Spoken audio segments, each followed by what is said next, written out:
The morning my family skipped the biggest day of my career, my father texted me, "Emma, please stop treating your little food business like a national emergency."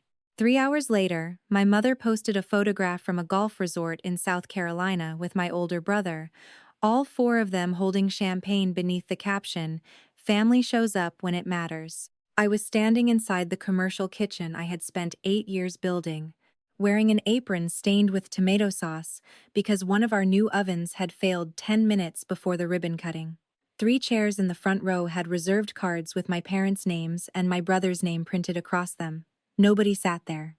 I still thanked my employees, cut the ribbon, served nearly 400 customers, and smiled through every photograph.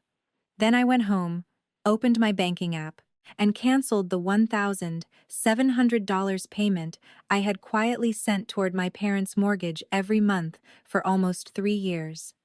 31 days later, my father called for the first time since the opening. He did not ask whether the launch had gone well. He said, "Your payment is missing." For 2 seconds, every reflex I had learned since childhood told me to apologize. Instead, I said, "I thought small things weren't worth interrupting family over," and ended the call. By midnight, my phone had 46 missed calls. My mother had posted that success changes people, and my brother had sent me a voice message promising I would regret humiliating our parents. What none of them knew was that I had finally found out where the money I thought was keeping my parents secure had actually been going, and by Thanksgiving, everyone sitting at my mother's perfect dining table was going to understand why the family ATM had closed. My name is Emma Foster. I was 36 when this happened, and I live in Columbus, Ohio. I own Sunday Table Kitchens, a prepared meal and catering company that started with one rented church kitchen, 2 coolers, and a used Honda Fit that smelled permanently like roasted garlic. By the time this story began, we employed 26 people, supplied corporate lunches to several local offices, delivered weekly meal plans to hundreds of families, and had just opened our first flagship kitchen with a small cafe, teaching space, and production room. It was not glamorous in the way my family respected. There were no corner offices with glass walls, no expensive suits, no impressive job title to mention at country club dinners. There were early mornings, burned fingertips, delivery vans, spreadsheets, supplier calls, refrigeration repairs, and staff members who depended on me to make payroll every Friday. My parents called it Emma's cooking thing. My older brother, Derek, worked in commercial real estate development in Cincinnati, and could say words like capitalization rate and mixed-use portfolio at Thanksgiving, while my mother looked at him as if Warren Buffett had personally entered the room. Derek was 4 years older than me, and had been the family success story long before either of us had careers. He was handsome, confident, athletic, and talented at appearing certain even when he had no idea what he was doing. I was the daughter who remembered details. I remembered when Mom's registration expired. I remembered Dad's cardiology appointment. I remembered which cousin was allergic to nuts, when the family reunion deposit was due, and which hotel allowed Mom to cancel without a fee. When Derek forgot something, he was busy. When I remembered something, I was organized. That sounds harmless until you understand how family roles become cages. Derek was expected to become important. I was expected to become useful. Growing up, the difference showed itself in small moments. When Derek made varsity soccer, my parents took 20 relatives to dinner. When I won a statewide cooking scholarship in high school, Mom asked me not to make a big announcement because Derek had just been rejected from his first-choice college. When Derek totaled Dad's old sedan at 19, Dad said boys learned through expensive mistakes. When I overdrew my checking account by $38 freshman year, he made me write a monthly budget on graph paper. None of this made me hate Derek. For years, I thought I admired him. What I actually admired was the way everyone made room for him before he asked. I learned the opposite skill. I learned to arrive early, carry extra chairs, anticipate problems, and never need anything at the wrong time. Sunday Table began when I was 28. I had been working as an operations coordinator for a hospital food services contractor. earning decent money and hating almost every Monday. After a friend had a baby, I spent one Sunday cooking freezer meals for her. She told 3 coworkers. The coworkers started paying me.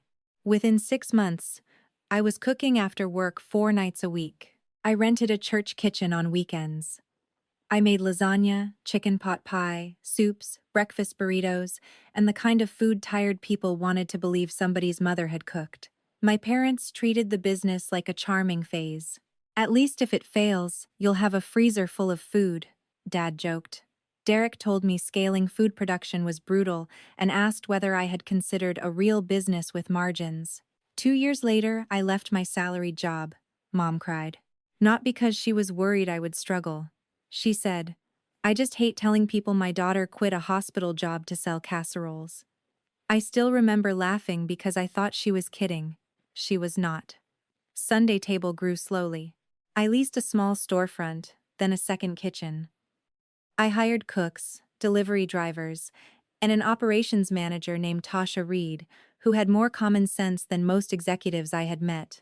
We survived a refrigerator failure that destroyed $9,000 of inventory, a pandemic that temporarily erased corporate catering, and a summer when I worked 80-hour weeks because 2 managers left within the same month. My parents saw almost none of that. When things went well, they assumed the business had become easy. When things went badly, they reminded me. They had warned me. Derek's career looked smoother from the outside.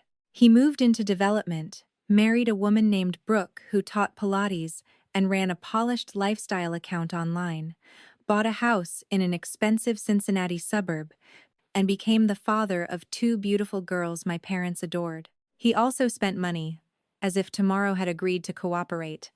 Country club membership, leased SUV, private preschool, golf weekends, kitchen remodel, trips. There was always a reason: networking, quality of life, the kids, business image. Mom called Derek ambitious. When I bought a used delivery van instead of taking a vacation, she called me obsessed. The mortgage help started after Dad retired earlier than expected. He had worked in insurance sales most of his life, but a restructuring cut his commissions before he was ready. Mom worked part-time at a dental office and had never handled much of the family's long-term finances. They lived in a 4-bedroom house in Mason, Ohio, that they had bought when Derek and I were teenagers. The house was worth far more than what they owed, but a refinance years earlier and rising taxes made their payment uncomfortable. One evening, Mom called crying. "We are not going to lose the house tomorrow," she said, which is how mothers begin conversations when they want you to imagine exactly that. Dad was rebuilding a consulting client list. They needed temporary help. Maybe 12 months. 18 at most. I asked how much. 1,700, Dad said. I nearly choked. That was more than my first apartment rent. Every month? Just until things stabilize. I asked whether Derek was helping. Mom said his girls were expensive, and he had already committed to a major renovation. You don't have children, honey. You have more flexibility. That sentence should have stopped me. Instead, I felt proud. Useful daughters mistake being chosen for burdens as a form of trust. I agreed. The payment went directly from my personal account to theirs on the first of each month. For the first 6 months, Dad thanked me every time. At Christmas, Mom whispered, "You saved this family." By month 12, the thank yous became less frequent. At month 18, I asked if they were ready to resume the full payment. Dad said 1 more quarter. At month 21, Mom said stopping before the holidays would be cruel because Derek's family always stayed with them for Christmas. At month 24, nobody asked anymore. The money simply left. $1,700. Every month. I could afford it, but affordability can hide exploitation. Sunday table was finally profitable enough to pay me well, yet I still lived in a modest townhouse and drove a 6-year-old Subaru because cash mattered in food businesses. One refrigeration repair could cost $12,000. One catering cancellation could erase a week's margin. I knew that. My family knew only the monthly transfer. I told myself I was preserving the home where we had grown up. I told myself Dad's retirement deserved dignity. I told myself Mom had spent years caring for us, and now I could help her. What I did not tell myself was the most embarrassing truth. Some part of me still hoped the money would make them take my work seriously. If the casserole business could keep their house secure, eventually they would have to admit it mattered. Hope can be irrational even in people who understand spreadsheets. The flagship became my proof. I had wanted the building for years. It was an old neighborhood grocery near downtown Columbus, 11,000 square feet with high ceilings, and enough loading space for delivery vans. We spent 14 months renovating it. The front became a cafe and market. The middle held teaching kitchens for classes. The rear became our main production facility. We added childcare reimbursement for full-time staff and a training program for line cooks who wanted management roles. I had investors interested, but I kept the expansion conservative because I wanted control. By opening week, Sunday, Table was supplying 14 corporate offices, 5 independent grocery markets, and several hospital departments. For the first time, even Dad seemed impressed. "That's a real building," he said after seeing a photograph. I laughed. Apparently, I mailed engraved invitations to my parents, Derek, Brooke, and the girls 6 weeks before opening. Mom texted a heart. Dad said he would check the calendar. Derek said, "Big time, Em." I reserved the first row anyway. 3 weeks before the launch, Derek called during dinner. He had been invited to a developer networking weekend at a golf resort on Kiowa Island. A senior partner from a national firm would be there. Brooke was going. Mom and Dad had decided to join because, as Mom put it, these relationships could seriously change Derek's future. I reminded her the weekend was my opening. "We know," she said. "The timing is terrible." "So you're not coming?" Pause. Nothing is final. I already knew. Dad called 2 days later.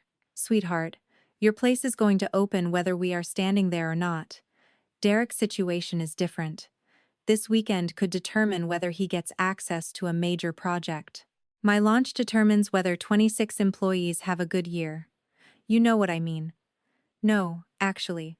His voice tightened. "Emma, please do not turn this into sibling competition.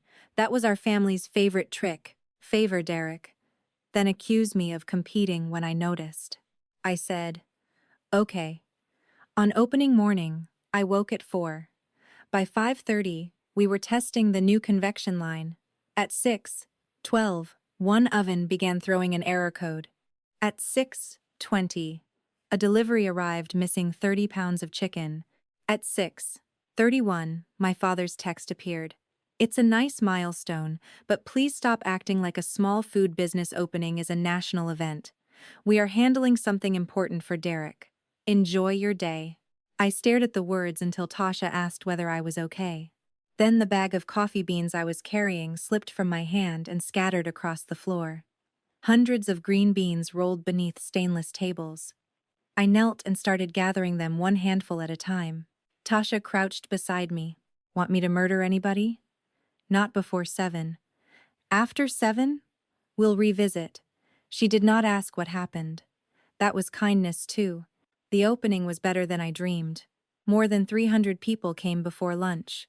The local television station sent a camera crew. We announced promotions for 3 employees who had been with me since the first kitchen. My old church kitchen landlord appeared carrying flowers. A woman whose family had ordered our meals during chemotherapy hugged me so hard I nearly cried. Customers lined up beside a wall displaying 8 years of photographs. The dented first refrigerator, my hatchback packed with coolers, handwritten menus, staff birthdays, the first $10,000 sales month, the freezer failure, the pandemic delivery map. Strangers stood there and understood the journey. 3 reserved chairs remained empty. I told staff to leave them until the end. Around 3 in the afternoon, Mom posted from Kiowa. She, Dad, Derek, Brooke, and another couple stood on a terrace in resort clothes, champagne raised. "Family shows up when it matters," the caption said. I stared at it for maybe 10 seconds. Then I locked my phone and went back to work. That evening, after the final customer left, my employees surprised me with a cake shaped like one of our meal containers. Tasha made a speech about how I had built a company where people could have messy lives and still be treated like professionals. I cried then, not because my family had skipped the opening, because 26 people who owed me far less had found time to understand what the day meant. I drove home after 11. My feet hurt. My hair smelled like roasted onions. I opened my banking app at the kitchen counter and found the recurring payment labeled MOM and Dad House. 34 successful transfers. $57,800. I thought about Dad's text, small food business, then Mom's caption, when it matters. I canceled the payment, not dramatically. One thumb, one confirmation screen. Then I created a recurring transfer for $1,700 into a staff emergency and education account. Tasha and I had discussed for months. The first use would help one of our cooks finish a community college management certificate. I slept better than I expected. For 31 days, nobody called me. Mom kept posting Kiowa photos. Derek posted about building relationships at the next level. Dad liked every post. No one shared the article about Sunday tables opening. No one asked how sales were going. No one even noticed, apparently, that the daughter they described as emotional had gone completely silent. Then the first of the month passed. The payment did not arrive. Dad called on the second evening. "Why hasn't your transfer come through?" "No. Hello. No congratulations." "What transfer?" I asked, although we both knew. "The mortgage." I stopped it. Silence. Why? Because the temporary arrangement ended a long time ago. "Emma, don't do this." "Do what?" "Use money to make a point because your feelings got hurt." "You called my opening trivial." "Oh, for God's sake." There it was. My hurt was ridiculous before I even finished naming it. "Dad, I'm working." "Then send the payment, and we can discuss this later." I looked through the office glass at Luis, training a new cook. The money my parents expected was already helping people whose futures were not treated as jokes. "Don't interrupt me over something trivial," I said. Then I ended the call. My hands started shaking immediately. Boundaries can feel physically wrong when your body has been trained to equate obedience with safety. The phone rang again. "Dad." "Mom." "Derek." "Mom again." "Brooke." "An aunt." "Dad from another number." By midnight, I had 46 missed calls. The voicemails followed the predictable progression. Anger first. "You cannot suddenly do this." Then morality. "Family doesn't keep score." Then panic. "We have bills due." Then guilt. "Your father is 70, too." Then accusation. "You've always been jealous of Derek." My favorite came from Mom at 10, 18.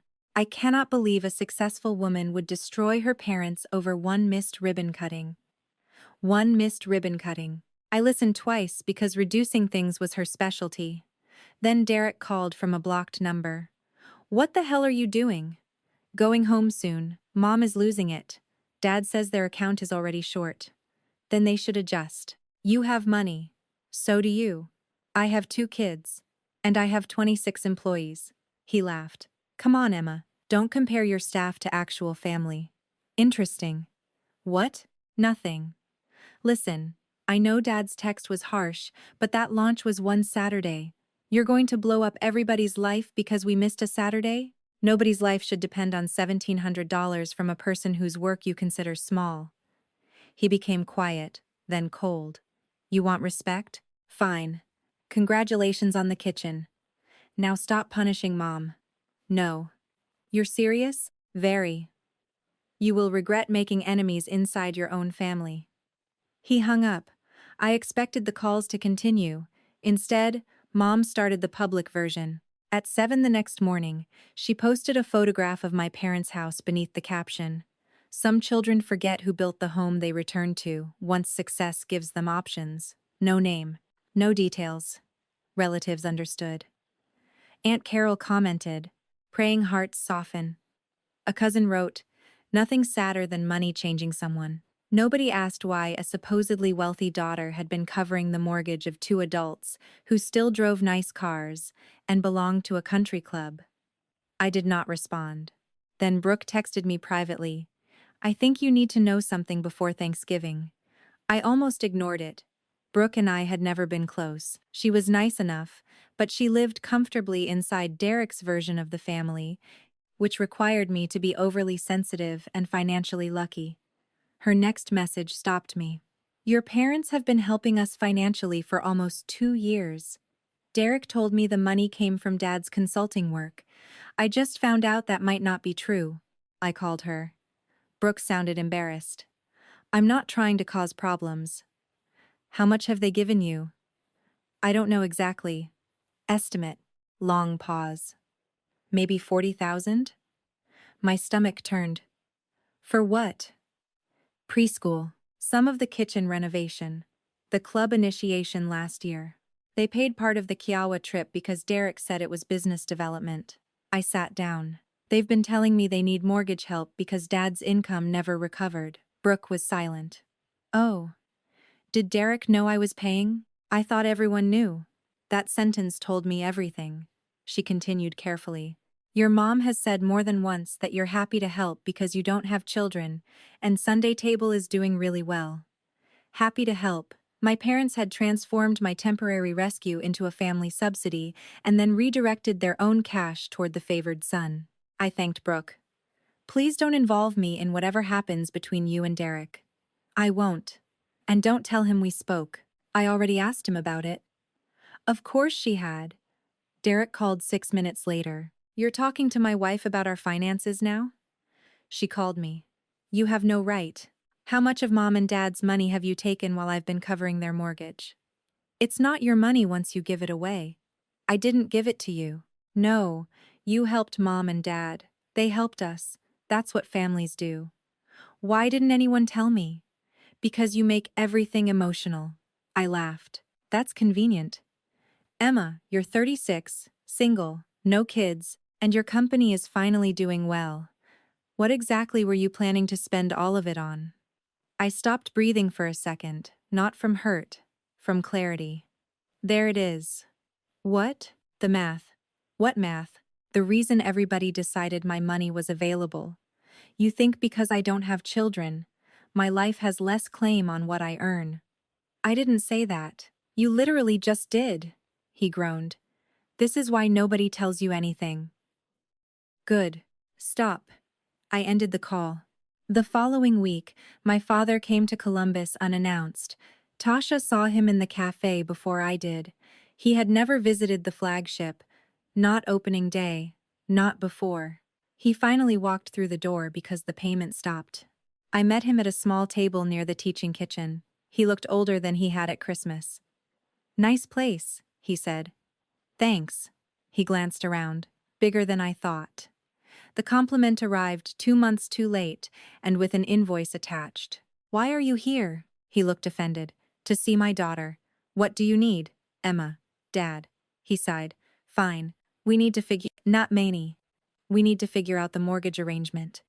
There is no arrangement anymore. Your mother is panicking. She can sell the house. His face changed. That house is your childhood home. Apparently I should care more about it than the people living there care about me. We care about you. Then why did you tell me not to bother you on the biggest day of my career? Because Derek had an opportunity. And I didn't? Your business was already open. No. My flagship was opening. My employees' promotions were happening. People who have worked beside me for 8 years were there with their families. You're proving my point.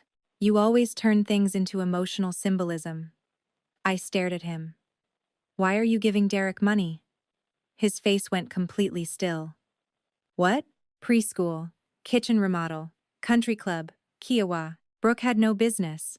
So it's true. He rubbed his forehead. We help both our children. No, I help you. You help him. That is an ugly way to describe family. It is an accurate way. He leaned closer. Derek has children. His expenses are different. Then Derek should earn enough for the lifestyle he chose. You have always resented how proud we are of him.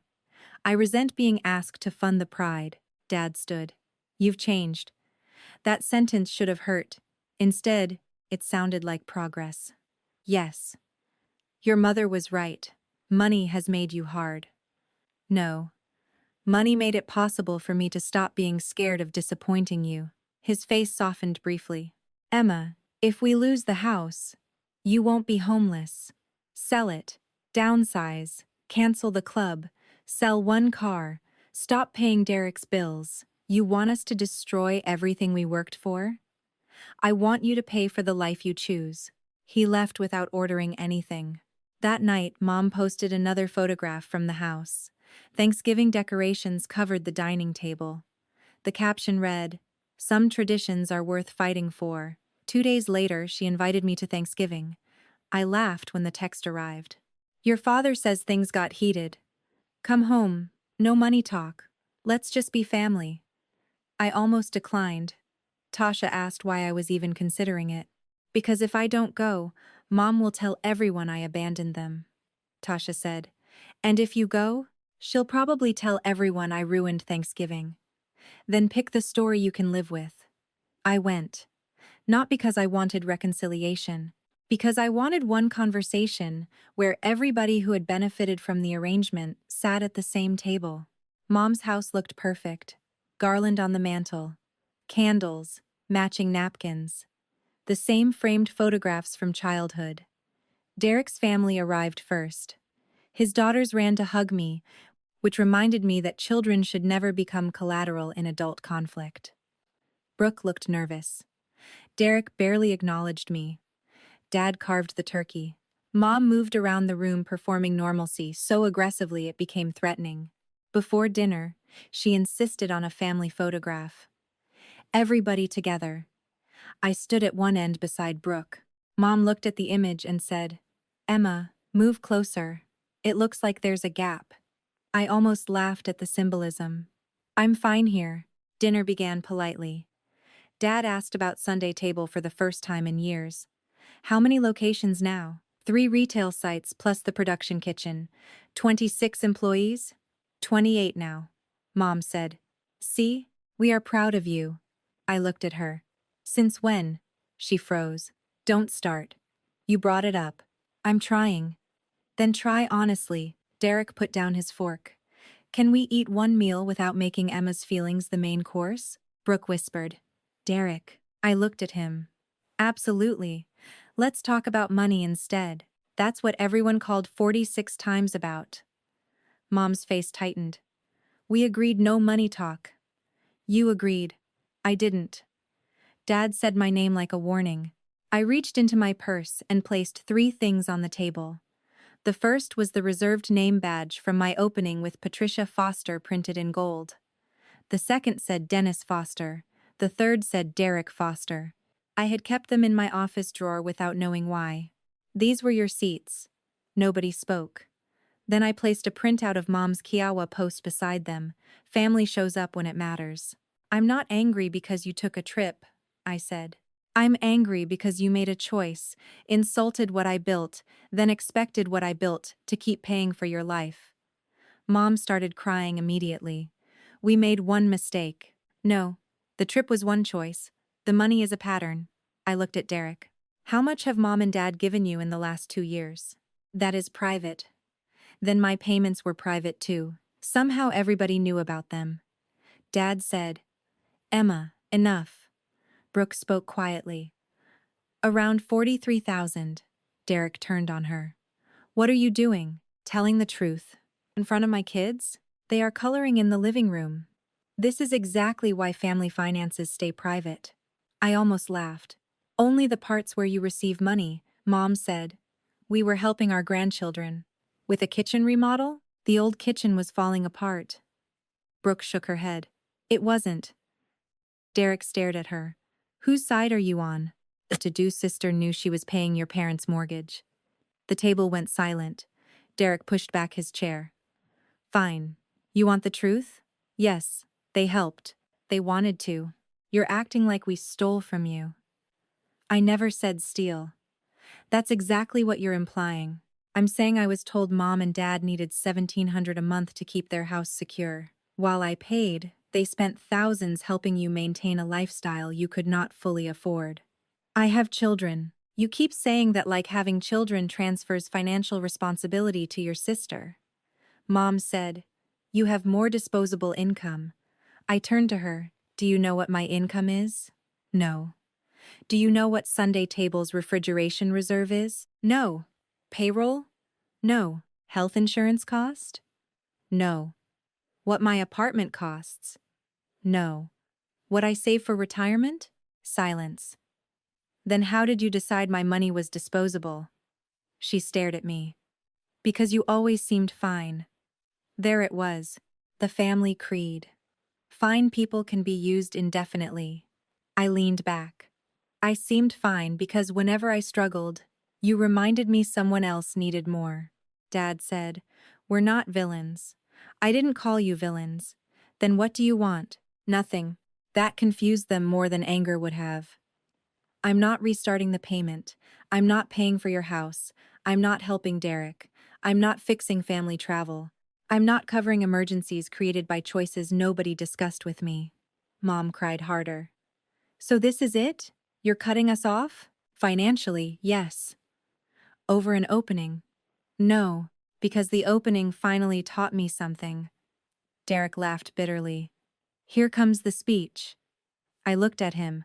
My work is too small for your respect, but apparently large enough to fund everybody. That arrangement is over. Dad said selling the house would destroy Mom. Then don't sell it. Work more. Cancel the club. Stop giving Derek money. Rent the basement. Choose. At our age? Mom whispered. You expected me to keep working forever to make the choice unnecessary. Derek stood. This is unbelievable. You sit there acting like some self-made saint because you sell chicken and pasta. Brooke closed her eyes. Dad said, Derek, he continued. You know why Mom and Dad missed your opening? Because my opportunity was bigger. That's reality. I manage projects worth hundreds of millions. Your company feeds office lunches. The sentence hurt. I let it. Then I said, and somehow the office lunches have been paying your parents' mortgage while the $100 million man accepts preschool money. Brooke made a sound halfway between a laugh and a gasp. Derek's face turned red. Go to hell. Not before dessert. Dad almost smiled despite himself, which made Derek angrier.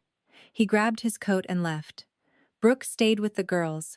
Mom accused me of humiliating him. He insulted my company at your table. He was angry. I was hurt for 8 years. You never translated my behavior that generously. Dad finally put down his glass. Patricia, stop. Mom looked shocked. What? Stop. He turned toward me. She's right about something. Dennis, we should never have taken Derek's money problems and made them Emma's responsibility indirectly. It wasn't like that. It was exactly like that. The room changed. Dad was not suddenly absolved, but for the first time, he stopped using Mom's emotions to avoid his own accountability. I knew the payments went longer than we promised, he said. Every time I thought about telling you to stop, something came up. Derek's preschool, the renovation, taxes. And honestly, he looked at the table. I liked not having to change our lifestyle. Mom whispered his name. He continued. I told myself you could afford it. Why? I asked. He looked at me. Because I never asked. That was the first honest answer I had received. Mom stood and left the dining room. I heard her crying in the kitchen. Brooke gathered the girls after pie and hugged me at the door. I'm sorry. For what? For taking help without asking where it came from. You didn't know everything. I knew enough to ask. Derek did not return that night. Dad walked me to my car. Are you going to stop speaking to us? I don't know. Fair. You need to understand something, Dad. I'm not rescuing the house. He nodded slowly. I know. If you ask again, I'll leave the conversation. Understood, and do not call my employees. We would never. Derek threatened to contact customers. Dad's face tightened. I didn't know. That's part of the problem. Everyone knows what I'm doing. Nobody knows what he's doing because nobody asks. I drove back to Columbus, exhausted but lighter. Mom posted no Thanksgiving photograph. That absence told me more than any caption could have. The consequences that followed were ordinary, which made them believable. Mom and Dad did not lose the house overnight. They met with a financial advisor. Dad picked up part-time consulting again. Mom increased her dental office hours. They canceled the social club membership she had once called essential for Dad's network. Dad sold his newer SUV and kept their older Honda. They stopped helping Derek. The most revealing moment came 3 weeks later when Mom called me furious because Derek had asked why they could not cover the girls' spring preschool deposit. "Can you believe he asked after everything happening?" she said. I remained silent long enough for her to hear herself. "What?" "Nothing. Emma, it feels different when you're the person expected to solve it, doesn't it?" She hung up. Derek's lifestyle contracted quickly once Mom and Dad stopped subsidizing it. The kitchen renovation paused. He dropped the club. He and Brooke began arguing about money because Brooke wanted to know what else he had hidden. Again, I did not celebrate. I liked Brooke and loved my nieces. Their discomfort was not a trophy. But I stopped treating every consequence as a fire I was morally required to extinguish. Sunday table continued growing. The employee fund paid for certification classes, emergency car repairs, and childcare during a cook's custody hearing. Every month, when I transferred the same $1,700, the amount looked different to me. At my parents' house, it had purchased the illusion that nothing needed to change. At Sunday table, it created options for people actively changing their lives. Dad visited the flagship alone in January. He called ahead. That mattered. He arrived wearing the same old Navy jacket he had worn to my college graduation. Tasha recognized him from photographs and gave him no special treatment. "Table for one?" she asked. Dad said, "Actually, I'm Emma's father." Tasha replied, "Congratulations," and handed him a menu. I nearly laughed when she told me later. He spent 2 hours there. He watched meal production through the glass, talked to Luis, read the milestone wall, and ate chicken pot pie. When I finally joined him, he looked embarrassed. "I didn't understand this." "No. That's not an excuse. No. I thought because you made it look manageable, it was small." I said nothing. I was wrong. He looked toward the kitchen. "You built something serious." The old version of me would have wanted those words desperately. The new version appreciated them, without needing them to repair the past. "Thank you." He did not ask for money. He paid his own bill. He left a $20 tip. That mattered more than the compliment. Mom's apology took longer. Her first letter said she was sorry I felt overlooked. I did not respond. Her second said she was sorry Thanksgiving became ugly. Nothing. Then in March she asked to meet at a cafe halfway between Columbus and Mason. She arrived without Dad. "I keep wanting to tell you why I did things," she said. "I know. And every explanation makes it worse. Usually." She smiled sadly. "I called your business small because I was embarrassed that we needed money from it." That surprised me. "What?" Derek's career looked like the kind of success I understood. Titles, buildings, clients. Your work looked like food in foil containers. Then suddenly your food business was paying part of our mortgage. And instead of letting that change how I saw you, I made your business smaller in my head, so I did not have to feel dependent on you. I stared at her. "That is ugly." "I know. Why favor Derek?" "Because his success made me feel successful. Yours made me feel like I had underestimated you." There are apologies that heal because they are kind, and apologies that heal because they are accurate. Hers was the second kind. "And Kiawa?" I asked. She looked down. I wanted to be around the version of the family I could brag about. I felt the sentence physically. "Thank you for saying it." "I'm ashamed." "Good." She looked startled. "I don't mean I want you miserable. I mean shame belongs where it belongs. I carried it for years." She cried. I did not hug her immediately. Eventually I did. A hug was not the same thing as restoring access. Mom and Dad ultimately sold the Mason house the following year, not because I forced them, but because keeping 4 bedrooms and a large yard no longer made financial sense. They moved into a 2-bedroom condo 20 minutes away. Mom called it depressing for the first month. Then she discovered she liked not paying for lawn care. Dad liked walking to coffee. They had enough equity left after the sale to create a reasonable emergency fund. Nobody became homeless. Nobody's life ended. The catastrophe they had made me finance for 3 years turned out to be downsizing. Derek did not speak to me for almost 8 months. Then he appeared at the flagship one Tuesday, around 3, when the cafe was nearly empty. He looked tired. "Can we talk?" "Depends. I'm not asking for money." Strong opening. He almost laughed. We sat near the window. His apology came badly. "I was under pressure." "Everyone is. I felt like you were judging me." "I was judging the part where you insulted my company while accepting benefits indirectly created by it." "Fair." He rubbed his face. "I think I needed your business to be small because Mom and Dad had spent our whole lives telling me I was the successful one." That sounded familiar, and when yours got bigger, I felt stupid.